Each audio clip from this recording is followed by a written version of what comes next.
snap at his heel, but he will crush your head. This is what they call the proto-evangelion, the pre-good news, the pre-gospel, that from the very first moment that God speaks about the fall, he promises a redeemer. The story's not over. But then he looks at the woman, and he talks about childbirth, pain in childbirth. Looks at the man, talks about the difficulty of having to work every day. Again, that's not a curse. That's a remedy. It's not a curse, it's a remedy. Why? Why are Adam and Eve there? They're there to love. What have they just demonstrated? They've demonstrated that they're not willing to pay the price of love, because love costs something. So, woman, you need to learn how to love. So in one of the most incredible moments of your life, when you bring life into the world and you look at that child and you love it more than anything you've ever loved in your entire life, it's going to cost you something, because you have to learn that love costs something. You have to learn how to love even when it hurts. Adam, you're going to have to get up and commute to a crappy job that you hate every single day, punch the clock with a terrible boss and some coworkers that you can't stand, and you have to go the daily grind every single day by the sweat of your brow amidst thorns and thistles. Why? Because you have to realize too that you weren't willing to stand and to fight. You have to learn that love costs something. So, living your life, woman, in pain and choosing love in the midst of pain, you're going to learn how to be like me. Learn how to love like I love. And groom, learning that you have to keep doing this thing and keep making a gift of yourself every single day, and it's going to cost you something, then you're going to learn how to love as well. So in that very moment, you have a promise of a redeemer and you have the gift of a remedy. So what happens? Fast forward to 2,000 years ago, you have the new Adam. St. Paul calls Jesus the new Adam. And the new Adam finds himself in a new garden. It was the Garden of Eden, but now it's the Garden of Gethsemane. And what happens? Jesus is in the Garden of Gethsemane, and he knows that here's the serpent who's bearing down on him. And rather than doing what Adam did, which is like, get out of the way, take my bride, the new Adam, Jesus, he stands there. And he does the first three things that the first Adam should have done. He calls out to his Father. Father, let this cup pass from me, but not my will, your will be done. He fights the dragon and loses. He lets it mow him down. He just stands there. Lets him himself be raised up onto a cross. And he fights the dragon and wins. Because while he gets mowed down on the cross, he rises from the dead. So where the first Adam failed to call for the Father, to fight and lose, and to fight and win, Jesus does every single one of those things. He's not silent, but he fights for his bride. Does that make sense? Awesome. So that took a little longer than I thought. Hopefully we'll have some questions at the end. We're going to take a 10-minute break. So, review. God is love. You're made in God's image and likeness. It means you're made for love. You are your body and your soul. You're made on purpose. It means what you do on with your body either is living on purpose or off purpose matters. And then lastly, we did talk about the ethos and eros, right? The ethos is the inner world that either attracts us to something or repels us from something. Eros is that love of desire. Eros is not what actually, Nick. Yeah, what's up? Is eros always lust? Can eros be like a good thing? Sure. Let's talk Thanks, about Nick. it. You're welcome. Okay. That was your Right. I'm not good with words, so I short answers. So no, it's not always lust, and it's the thing we talk about, like eros being that fire, that passion. The fact that in the Garden of Gethsemane, that was Christ experiencing erotic love. I mean, we have to think of hearing that like erotic literature, erotic film. Like, what do we think of? We think of lust. We think of just sex. That's it, just use. But the thing is, at the core, eros is not that. It's fire, it's passion, but it's the fire and passion to do what is necessary to show love. And so when we have Christ experiencing eros for us. And so that in and of itself just shows you actually, no, you don't want to ever get rid of eros. We just want to live eros the way it should be. Instead of that fire being turned inward and we using it for everything we want, it gets by what Christ does through grace, it gets turned outward. And then all of that fire, all of that passion can then be used for good, for love. Nick. Yes. What are our songs about these days? Sorry. I was on my way. Okay, sorry, man. Because I skipped over your line. You did? Oh, I didn't notice that. Carry on. Even that is part of our delivery. Carry on, my wayward son. Yes, sir. Okay. So, what? Okay. Not that. Oh, wayward. No. So, so many of our, like, especially like romantic songs, but so much of our music has eros at the core of it. Doesn't mean it's always lived correctly, but it has eros at the core. And so there's tons of songs. We had a whole list of what we might use. But like, one of the best is just the classic, you know, Will You Still Love Me Tomorrow? That's like a beautiful song. Like that's an old school classic, you know, Tonight You're Mine. Do you guys know that song? No. That one? Tonight you're mine completely. Right? We're gonna do the whole song, stick with it. So sweet. You say your words so sweetly. Tonight the fire of love is in your eyes and you can stop singing. It's so cool.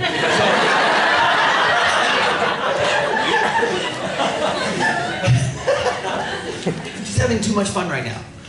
So that song, all the words sound beautiful. Tonight, the light of love is in your eyes. Tonight, you're seeing the words, you're saying them so sweetly, so perfectly. And then, I don't know, it never hit me. Like, but the whole song is, will you still love me tomorrow, though?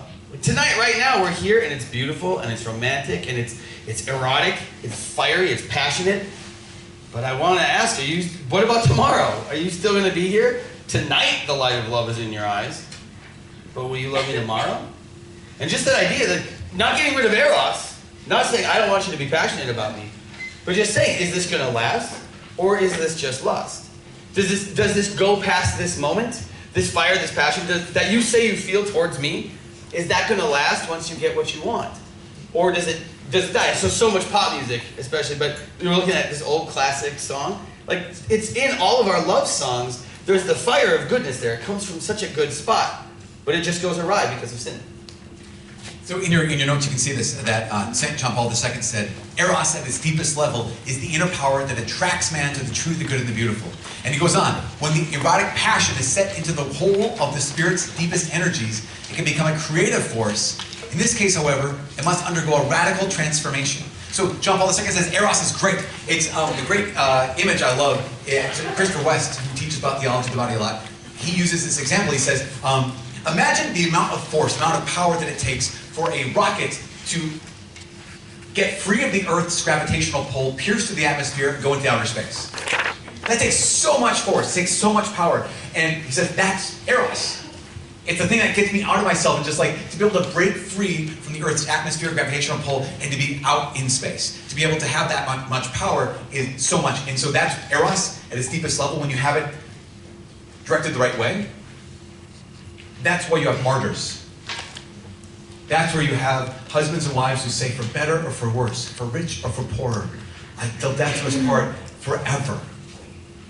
And then they live that out. That is so much power. But what happens is, since the fall, those rockets that are meant to actually propel us out of ourselves, they become inverted. And so what originally is meant to be propel me out of myself, to be a gift of myself, it's all that same power. It's flipped around, and so now it's like that same kind of power that would drive me out of myself is now I want to take, and I want to take, and I want to take, and I can't. I don't know if you've ever felt like powerless under the influence of eros. Like I know what am I doing? Why am I doing this? I don't even want this thing. I actually love these other people. I mean, think about the stories we've heard in the last year about people who have thrown away their careers and the love of their life and their families and their children for because they couldn't stop themselves. Why? Because that power of eros was just flipped around. What was supposed to be a gift of themselves to do what? To stand there and protect, to stand there and to give, to stand there and to love, became inverted. That same power was irresistible for them. No, it's not. That's not how it has to be. That's not how it has to be. And not every glance is automatically lust. And it's tough. Like, okay, well, how do I know the line then? Like, you're telling me I should be fiery and passionate and I should let all this go, but then how do I know where the line is between lust and actual love and actual good eros? And I was liking it. I just call it millisecond number 1, millisecond number 2. I remember the night I met my wife, or that I saw my wife. She wasn't my wife yet. She was across the room at college. We were at these auditions for one-act plays. And I looked across the crowded room, and I saw this gorgeous, there was light and like fat angels just flying over.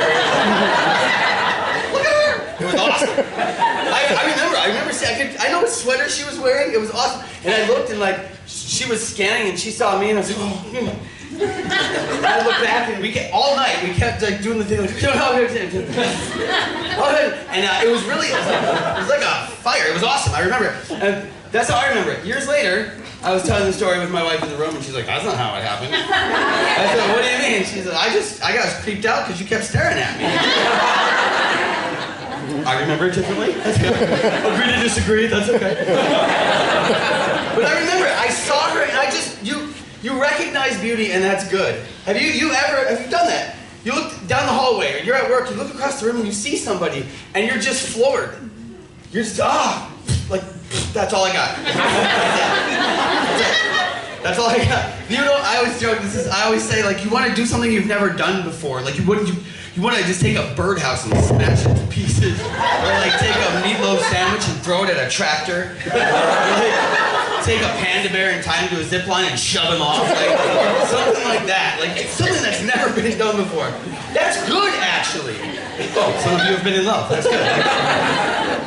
No, you see a person and you don't need to think about it, you don't need to do anything, you just recognize beauty. That's good. It's on fire. That's awesome. That's eros. That's millisecond number 1. You see somebody and in the first millisecond you recognize their beauty. The problem is millisecond number 2.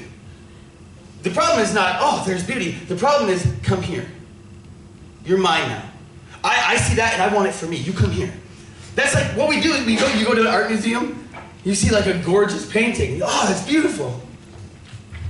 And then try to take it off the wall and go home with it. We don't do that, right? We can recognize beauty in art and not like, I want to own it.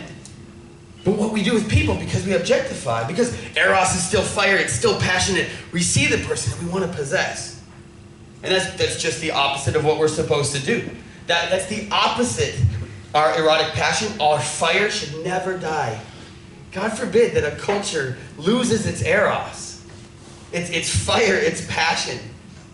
But what has to happen, and do they have the quote? Yep. So when erotic passion, oh, you read that one, right? Yeah. Okay, so the next one down. An intoxicated and undisciplined eros, then, is not an ascent in ecstasy toward the divine, but a fall, a degradation of man. So first of all, in that moment, you do. You remember Bryan Adams? You can see your unborn children in her eyes. That guy?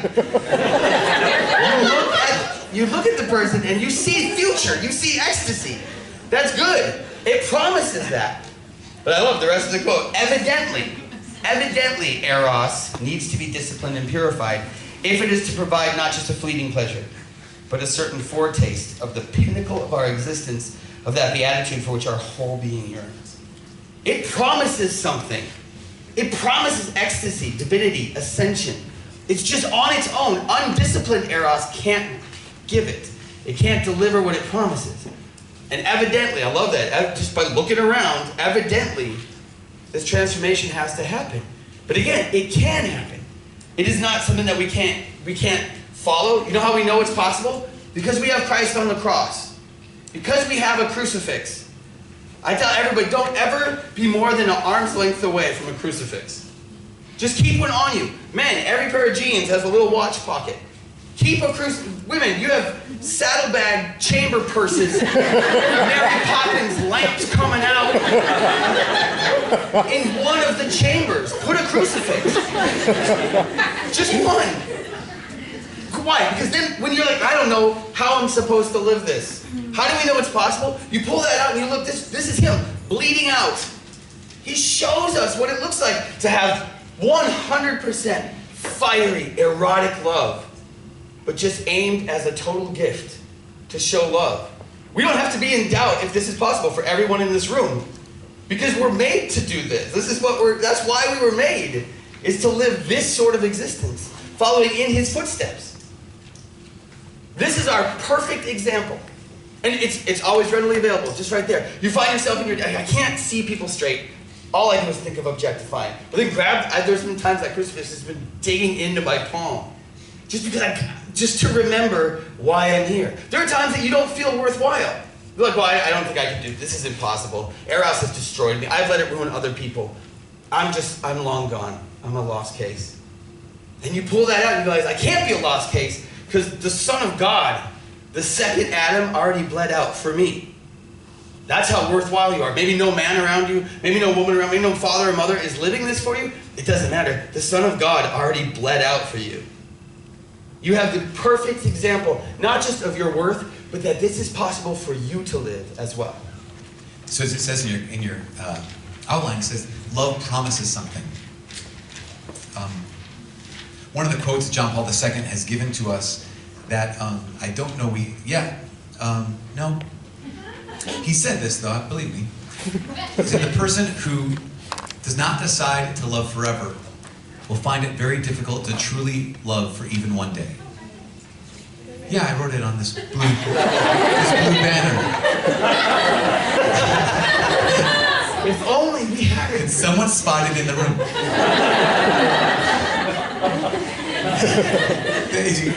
There it is. I found it. The person who does not decide to love forever will find it very difficult to truly love for even one day. In your notes, there's an expanded quote, because why? Because love promises infinity, it promises eternity. And to be able to recognize that it goes on. This is Pope Benedict actually who wrote this, because he was addressing an accusation that Nietzsche had made.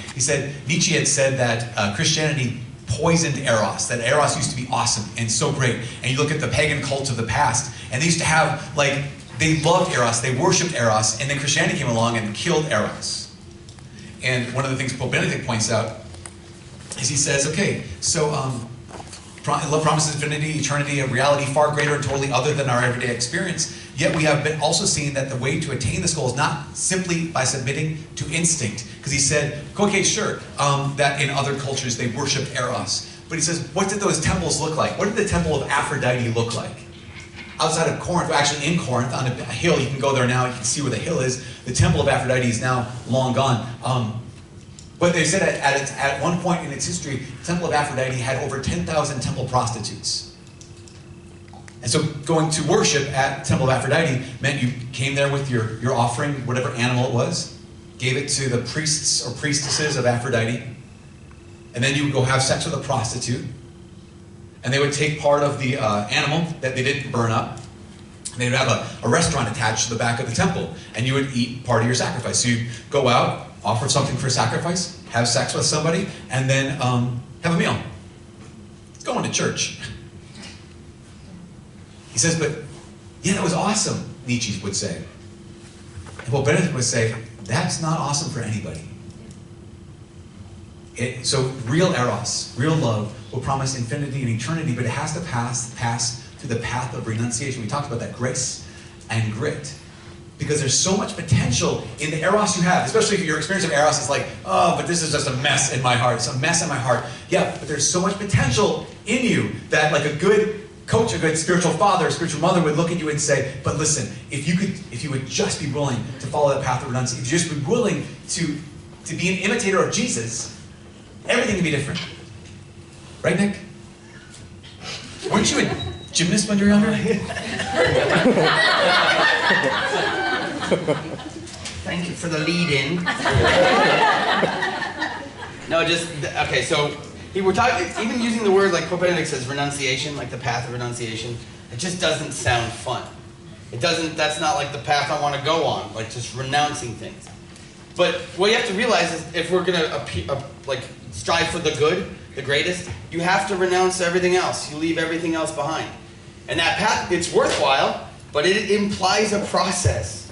We are in a process, and you know what's funny? You should know that. I was a gymnast when I was in high school. What? Yeah, I know. Lucky guess. You learn something new every day about somebody, don't you? But my coach at one point, when I had been in it a couple of years, my coach came to me and asked my parents to come in, and we sat down, and she was just like, well, if you'll give me 7 years, we will go to the Olympics. You could. You have the raw talent to do it. You just have to give me 7 years, and we'll go there. And it wasn't even, I didn't have to think twice. I just said, no, thank you. I want to date people. Eat real food. Sleep. And it wasn't even a thing. I didn't want to renounce any of that. It's something I could have attained if I had if I had renounced everything else that I wanted. And so what we have to decide then in our path of renunciation is, do we know that we truly want Christ and purity and holiness and this divine lifestyle? If that's what we actually want, then it's worth it to renounce the other and to start on that process. The problem is we often don't see that path as tempting, as a good path. We don't realize what's ahead. We don't realize the depth of relationship with Christ, so we don't do it. But that's waiting for us, is bliss, is beatitude, if we will start that path of renunciation. And that's why it's, again, a process. It's a process. So please be patient with yourselves in this process. That's one of the reasons why John Paul II, he called marriage and family, they always go together, marriage and family, he called it a school of love. Because you don't get married when you become an expert in love. It's actually going to teach me more and more how to love better and better. If I submit to it, if I allow that to happen. I see this with my parents even. They just celebrated their 50th wedding anniversary last month, and I see that, honestly, I can tell you, because of God's grace, in the last 7 years of their marriage, they have loved each other better in these last 7 years of their marriage than I've ever seen them in the previous 43. One of the reasons is because, I mean, sometimes you have to pass through hell to get to heaven, kind of idea. But one of the reasons is there's this twofold. Remember grace? For the first time I've ever seen my dad in a unique way allow grace to touch his life. Not just like church life, but his whole life. For the first time, my mom had allowed herself to be wounded in his presence, my dad's presence. And then for maybe for the first time in a real powerful way, they really said, okay, we're going to work on this. We're going to come to each other and really actually actively learn how to love each other. The last 7 years, after 43. So this moment, they take more joy in each other than they ever had in the past. I see this with my siblings as well who are married. Think, oh man, that costs so much. Here they are getting up early, staying up late, waking up in the middle of the night. Why? Because love costs something. So it's a process. So to be patient with that is so important. But we're still called to love. And so on your notes, we have this the quote from John's Gospel, right? In John's Gospel, it says, Jesus says, "This is my commandment, that you love one another as I've loved you." That you love one another as I've loved you. And we need to look at that and say, what's the question? How does Jesus love us? And when we look at the Bible, we can see that there are 4 marks of God's love. Whenever God's love is present, these 4 marks are present as well. This is going to be the template for kind of maybe the rest of the day. So the 4 marks of God's love is always free. It's never coerced, it's never manipulated, it's always a free gift. Number 2, God's love is always faithful.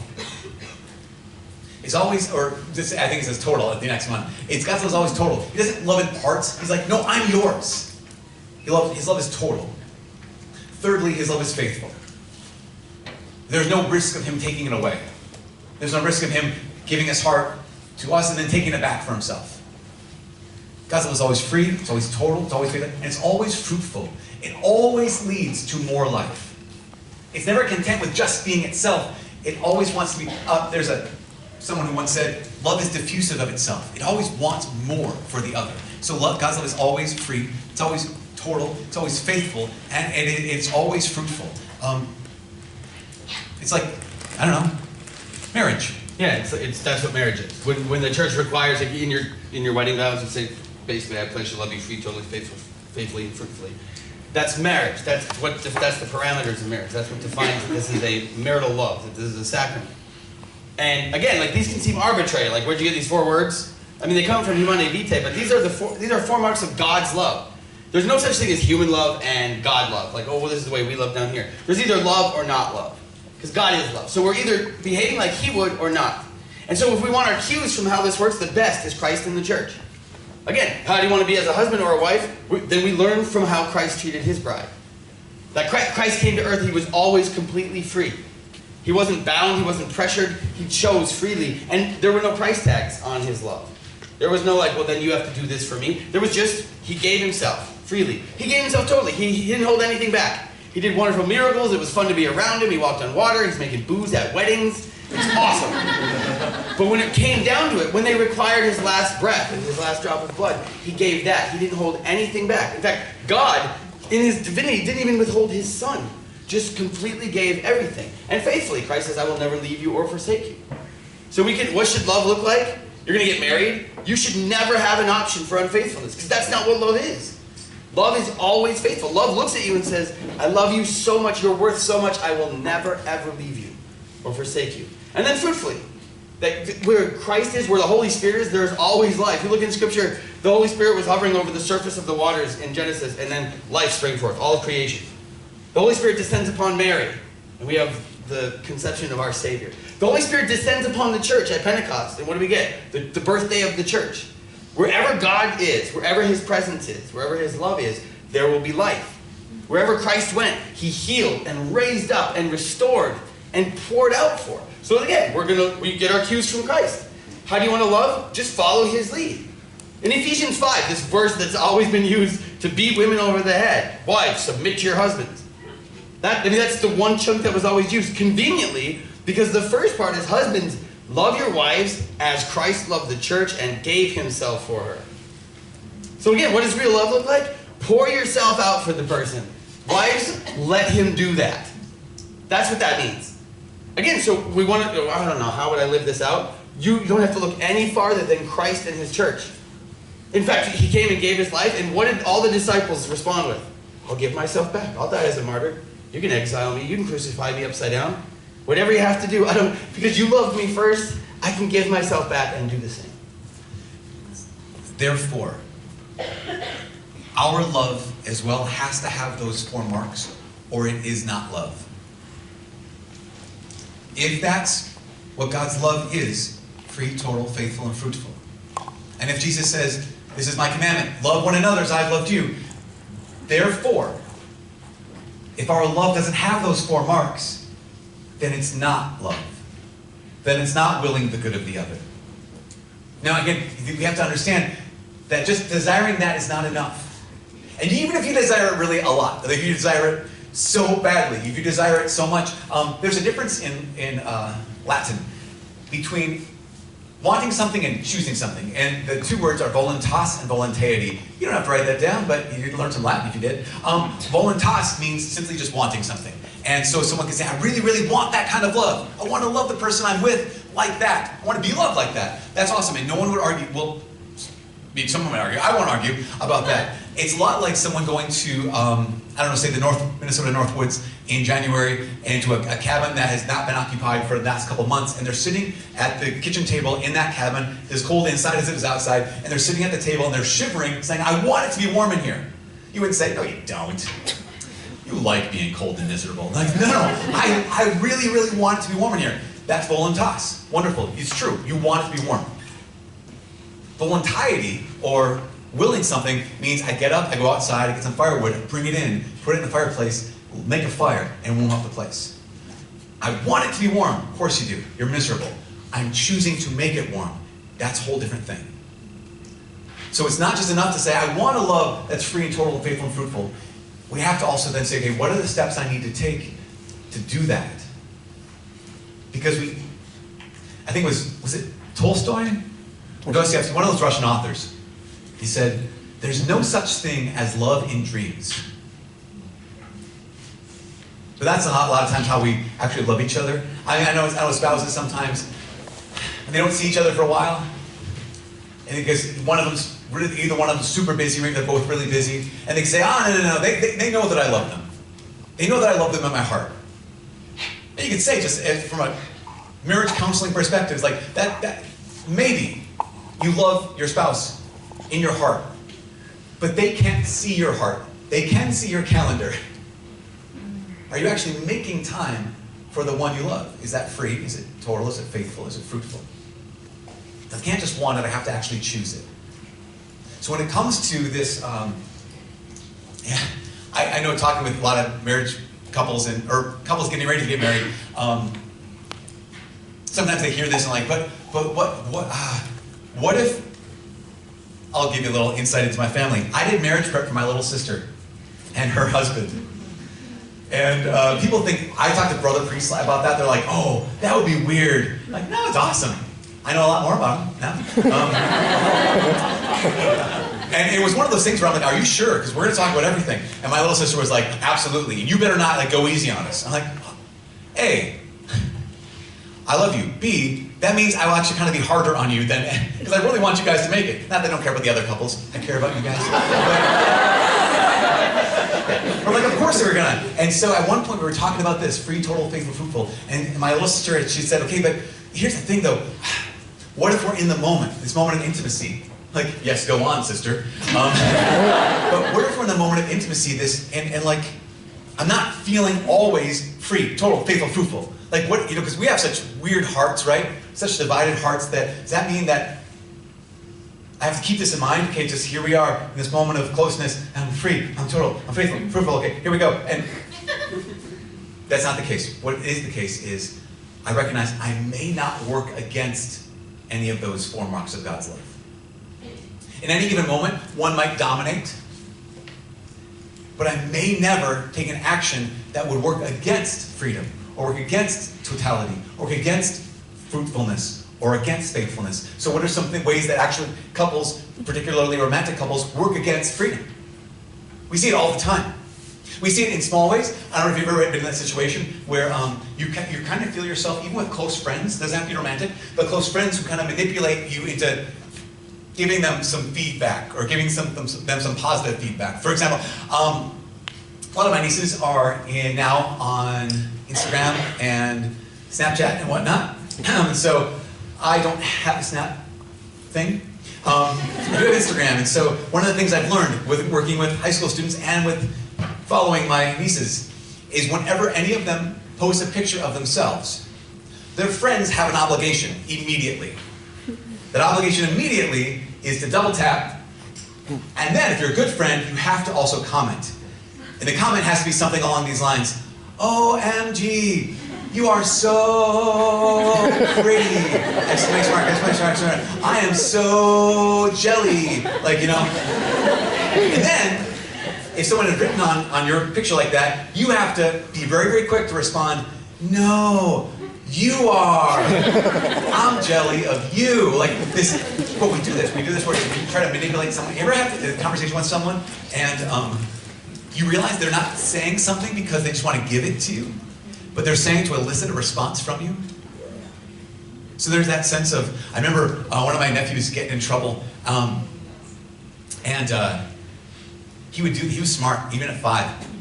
He was smart because he got busted for doing something, he'd be like, oh, I'm stupid, I'm just a bad boy. I'm just stupid, I'm just a stupid bad boy. And so what he's done is he's given his parents one of 2 options. One is to say, yeah, you are stupid and a bad boy, to agree with him. The other is to say, no, you're not stupid and you're not a bad boy. See, either way, he gets out of, he knows that they love him, so they're not going to say you are stupid and a bad boy. But he says, okay, so either they agree with me, or I'm off the hook. They're not going to agree with me, so I can weasel my way out of this. I can manipulate the conversation. I don't know if you've ever told anyone you love them, and they just were like, thanks. Whenever I say goodbye to Nick, he's always like, hey man, I love you. I'm like, yeah. Drive safe.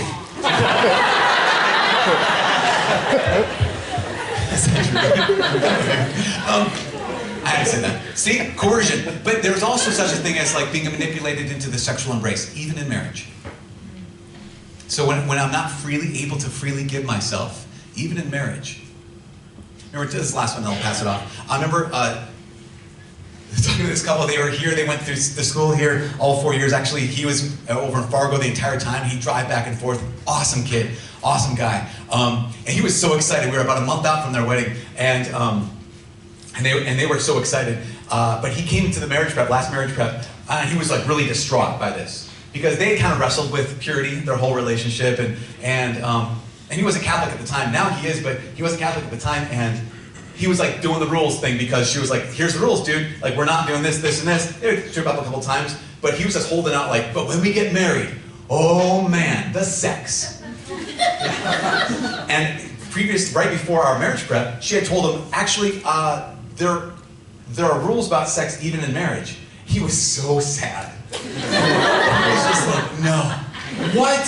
I've been dating these 5 years and I've been like, you know, busting really hard to like, I have to have these rules. And so we were sitting at the table and he's like, okay, so what? Why, Father? Why do we? It's like you guys don't like sex at all.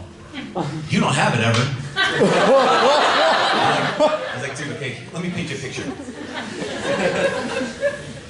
Why does it always have to be free? Why do there have to be rules? I said, imagine, here's the day. You come home from work, and you see your beautiful bride here in the kitchen, and you're like, oh, here she is, my wife. Why not? Let's have sex right now. And he's kind of like tracking with me, like, I can see that happen. And his bride is like, yep, I can see it happening too. Imagine if she was like, hey, we'll call him Jack and Jill. Jack, not right now. I said, if she says no, in that moment, you don't have any like interior rules or exterior rules, what are you gonna do? And they're looking at, I said, okay, here's what you're gonna do. You're gonna push it a little bit. No, come on. And if she's like, no, seriously, Jack, I'm anything. I'm tired, I'm busy, I'm whatever. I'm in the kitchen. Here's what you're gonna do. You're a good guy, so you're not gonna get mad and throw things. You're a good guy, so you're not gonna call her names. You're a good guy, so you're not gonna be mean to her. Here's what you're going to do. You're gonna be like, okay, I'm gonna watch the Twins. And you're gonna leave the room. You're gonna sit down in your chair. You're gonna watch the Twins game. And she's gonna come in and say, hey, would you want to join me in the kitchen? No, I'm watching the game. What's wrong? Nothing's wrong. No, something's bothering you. I'm fine. And this is what's gonna happen. Whenever you say no, wherever she says no to you, here's what you're gonna do. You're not gonna be mean to her. You're just gonna take a little bit of your heart back. And so here's what she's gonna learn to do. She's either gonna learn to just give you what you're asking for, to avoid the fight, or she's gonna build that wall between the two of you. But regardless, your intimate moments won't be free. Because you will have communicated to her that this is what's expected when I act like this. This is what's expected when I ask for this. And he just was like, they both were like, that's what will happen. And they both were like, we don't want that to happen. Like, we want to have the free gift be free every single time we're together. And praise God, I saw him last summer, and I kind of bring it up to them. Remember that time? They're like, yeah. It's so important. We always want to make sure. He's like, I desire her so much. I love her so much, but I always have to make sure that she, in this moment, is giving a free gift, because I never want to manipulate something out of her. So the first gift, or the first mark of God's love is free. The second is total. And what that looks like in any relationship, but what it looks like in a marriage especially, is that you're not holding things back, any part of yourself, to the degree that it's appropriate. So when we're talking about intimacy in a marriage, you'll hear, men will say, well, yeah, I mean, she can have my time and she can have my body, but my paycheck is mine. That's mine. Or I need my time. I need me time. I need hunting. I need I need this. This is mine. You can have everything else, but this is mine. You're very clearly holding something back. Women will often, like, you can have my body, you can have my time, but you don't get my heart. Like that, you know that feeling of like, oh gosh, but I couldn't trust you with that. Putting up emotional barriers so that you remain safe. So those are all ways of not being total in love. And I get it. Well, I could never trust myself to somebody else. That's why you wait for a marriage when you know the other person can be trusted with all of you. Because on your wedding day, you know that you're standing in front of God and man, and you're looking at the person, you're saying everything I am. Not just my body, but my future, my hopes, my dreams, my career goals. The things I've wanted since I was a little kid.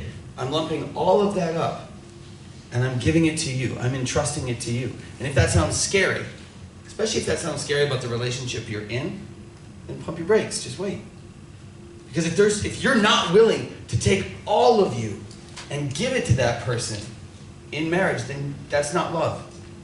It's use. It doesn't mean you're not trying to love, but it means you're not loving. Something in there is not correct. Something isn't safe. That's why even when they climax apart from intercourse, they're like, oh, the Catholics they're such sticklers for that moment. Well, but here's why. Because I don't know if you've ever thought about this, but in the moment of orgasm, men, you cannot help but give yourself away. Your DNA, you give yourself away. You give your future of descendants away. And you don't want to, but you have to. God made that on purpose. In the moment of love, you also have responsibility. In that moment that everybody's striving for, to make this mind-blowing, toe-curling sex, like that, what you're looking for, in that moment, your body makes you be total. And so when you're like, but I don't want total. So in some way or another, I'm going to stop that from being total. Well, why do we do that? Because we don't fully love.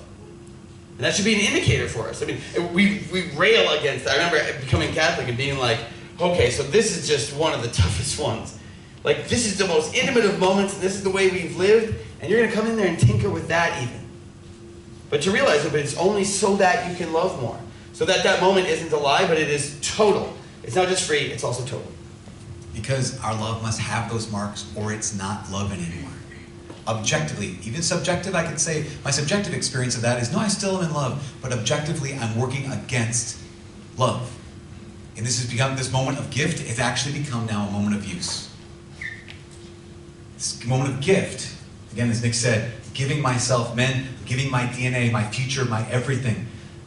I'm putting my life on the line. If what results of this moment is how it's supposed to work, then my life is yours. To work against that is to say, actually, love promises infinity, eternity. This is like actually just right now, just right now. I just wanted this feeling. That's all I wanted. I just wanted the feeling. So love has to be free and total, has to be faithful. And that's faithful not only with in sexual actions with the other, so I don't cheat on my spouse. Again, that's probably one of those obvious ones. Just have to note it. But it also means, what's the lie that has come against every woman? That you're not worth loving as you are right now? One of the reasons why, finding out, I just got a couple emails in the last week, a couple emails from a couple different couples who are saying that I just discovered my husband looks at porn. That's unfaithfulness. That's infidelity. And it's not just infidelity like, I can't believe that you look at that thing. But it's what? It's if the woman if the woman you love has the lie that's come against her that says that as you are right now, you're not worth loving. And she finds out that the man who professes to love her with everything he is looks at porn, what happens? She's like, okay, I guess it's true. I guess it's true. I guess if given the option, he would love or choose someone else who looked a little bit more, whatever that more is. A little bit younger, a little bit fitter, whatever the thing is. So faithfulness is not only in my actions with the other, it's also in my mind, in my thoughts, what I look at. That's one of the reasons why, again, marriage prep couples, I'm always like, you should have a kind of a relationship at a certain point in your relationship where if your engaged person, your fiance, that's what they call it, says, hey, can I see your phone? That you're like, without any panic, here. Without any like, just a second. Clear history, delete this text. Just, yeah, here. Because the faithfulness in my thoughts and in my words and in my actions. So it's free, total, faithful, and then the final is fruitful. And when we're talking about intimacy, when we're talking about sex, any and every method of contraception, any and every method that comes contracept against life, anything that comes into your most intimate moment, into the moment when you're there and we are free. We are total. I will never be with anyone else. In this moment of, I'm actually going to give my DNA away. Any moment that you look at that person and say, but I do not want to have a kid with you. That I would be really sad if a child resulted from it. I don't want a kid. I just want this moment. I want how our bodies feel together. I don't want somebody else's body, but I just want yours, but I don't want what comes from it.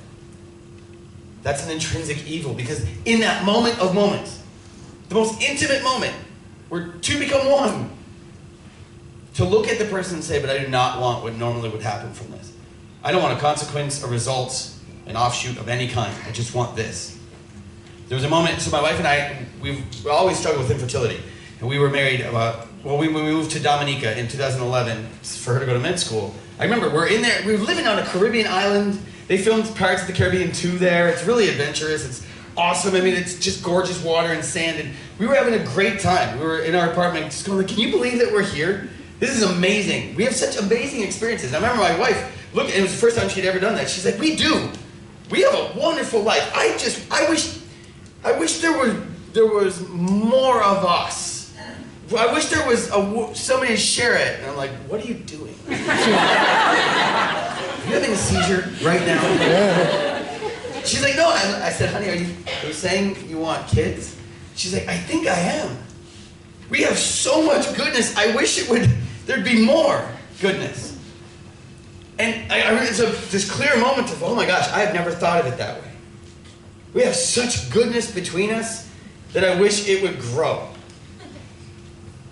And the beauty of it was God brought that into our lives at a moment when she had started med school. There was no reason. We'd never been fertile at all. And then we were able to adopt 3 kids, and now we got pregnant last summer.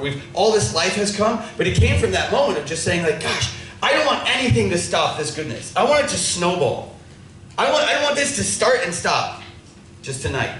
I don't want to start and stop tomorrow night and then start and stop the next night. I want this to steamroll into the future, to grow bigger and bigger, to the point now where I'm like, I want 6 kids. And she's like, hold up. Wait a minute. Because, again, why? And that's the most hated, or one of the most hated teachings in the church, is being against contraception. But it's because in that most beautiful moment, you do not want to go in there and be against life coming from, because otherwise you're saying, I want this to die as soon as we're done. I want this moment, I want to grab it, you can grab what you want from it, and then I want it to be over. And if we want it again, that's fine. So the church comes along and says, no, if you actually want to learn to love, you leave that behind, you renounce that. You go into every moment at least open to life, hoping that if you want life from this, then bring it on. Because we recognize that we're not just imposing this. The body has a language. And the body has a language. Little brief moment. We're still on the 4 marks of God's love. We haven't moved past that yet. We're going to eventually. But, can I borrow your chair? Yeah. Actually, yeah, either one. Here's a little kind of demonstration. Sorry, what is this? Chair. I gave it away. But, how do you know that this is a chair? I'm not trying to be funny. No. So there's a thing in like just philosophy and in reality that you know what a thing is. You know the what it isness of a thing by asking the question, what is it for? So we know this is a chair because we know what it's for. You look at it and you say, ask you, what is this for? To sit on, right, exactly. So to sit on, that's a chair. You find out the what it isness by asking the what it's forness. What's the what it's forness? Sit on, it's a chair. So the chair is now fulfilling its nature. Like it's doing what it's made to do. That what its forness is to sit on, I'm sitting on it. Well done, chair, you can die now. Like it's fulfilling its purpose. The very nature of a thing. So we all recognize that there's different kinds of chairs. There's that swivelly chair with 5 wheels on the bottom. This has no wheels, has 4 legs. That one is made completely of plastic and metal. This one has plastic, metal, and cloth. I think we recognize, but they all share the what it's forness. Therefore, they share the nature. Your chairs you're sitting in are different, but they share the what it's forness. Therefore, they share the what it isness. This over here, I'll just, for the sake of it, I'll call this a table. It's a table because the what it's forness is to set things on. You know, a table is something you set things on. This is a table. Now, it doesn't look like your kitchen table. It doesn't look like your dining room table. It doesn't look like other tables. But it shares the nature of table because it shares the what it's forness of table. And what it's forness of a table is to set things on. The what it's forness of a chair is to sit on. So here's what I'm going to do. I take my Bible, and I'm going to not sit on the chair. I'm going to set something on the chair. So, what's the chair for? To sit on. What's the table for? To set things on. But I just set something on the chair. Now, am I violating the nature of chair? No, I'm simply using it for another purpose. Now, could I sit on that table? Likely. Yeah, I wrote it the right way. Carefully, there's wheels. And sharp things coming up from it. So I could sit on this table, probably not violate the nature of the table. I'm using it for my own purpose. But can I use, even though I can use the chair for a purpose other than what it's created for, does that mean I can use the chair in an unlimited number of ways and not violate the nature of chair? No. For example, if I were to take some tree trunks and start splitting wood on the chair, pretty soon I'd violate the nature of chair, right? Yeah, pretty quickly. If I were to take this table and try to jack my car up onto it to change the oil, pretty quickly I would violate the nature of table. And so we ask the question, okay, we got the what isness because we asked what its forness. And sometimes I use it for another purpose, but if I go against the very nature, I render it disintegrated. So let's talk about sex. That's why you're here. What is the nature of sex? Not how do we use it as human beings, but like if you were like an alien scientist who came down to learn about the lives of humans, and you said, okay, you observed this thing called sex, and you studied it, because you're a little creepy alien who want to learn all about the sexual practices of humans. If you were to examine this, you'd say, what's the what its forness of the sexual act? Procreation, babies, procreation, and what else? Bonding. Yeah, bonding, that literally, the unitive act of the sexual act is even on a biological level. I don't know if you guys know this, but the human body responds to the other in a biological way in the sexual act that unites the couple by releasing hormones like oxytocin that are like it's a bonding agent, a bonding hormone. In fact, oxytocin is released by mothers when they breastfeed. It's a bonding thing biologically that unites these two people. Not only that, I remember coming across this study that talked about how that when a woman has her first sexual encounter, her body somehow receives the man's DNA and recognizes it as friendly fire. Not as a foreign agent, but as friendly, as amenable to her body. Her body like reprograms itself in some way to receive that particular man's DNA as friendly. From then on, every other DNA that gets brought to her through the sexual act is seen as hostile, as seen as to be repelled. Which is one of the reasons we say, okay, multiple sexual partners is not good for fertility, it's not good for bonding, it's not good for a human being. Why? Because this is for unity. It's for bonding, even on a biological level. So, but remember the two purposes. The what its forness of the sexual act, bonding, of course, and babies. This is the end of sex, the whole reason it exists. And so, just like I can say, if you were to say, does that mean that every single time a husband and wife come together, they have to be like wanting to have a baby? Not necessarily. Do they have to be open to it? Yes. But you think about, let's take a break from sex, talk about food, talk about eating for a second. The two natures, or the two ends of eating, you say what it's for? Well, it's for nourishment and for pleasure. That's why we eat, right? For nourishment, for pleasure. Have you ever eaten something not because you like the food, but because you just needed to fill the tank? Of course. You know, were you violating the nature of eating by eating for the purpose of nourishment? No. Have you ever, you've been fully full, but you just simply ate because they had cake? Not eating for nourishment, but I'm eating for the pleasure of eating. Now, if I worked against one of those two, if I directly worked against one of those two, what would happen is I'd be hurting myself. I know there's people here, I know so many people, this is part of their experience, is I'll eat this, but I'm going to throw up. And that's just a wound that hurts so many people. I'm going to eat this, but I'm going to work against the nourishment that it's meant for. And what are the reasons why we would say, we try to help someone who experiences that? One of the reasons we would try to help someone who experiences that is because their experience is, every time this happens, I just feel like I'm falling apart. I recognize that this is not how I want to live. It's disintegrating me. And that's just the normal human act of food, eating. Wrap that up to the profound human act of the sexual embrace. That would mean that working against either procreation or working against the unity. To directly work against bonding, oh man, how awful would that be?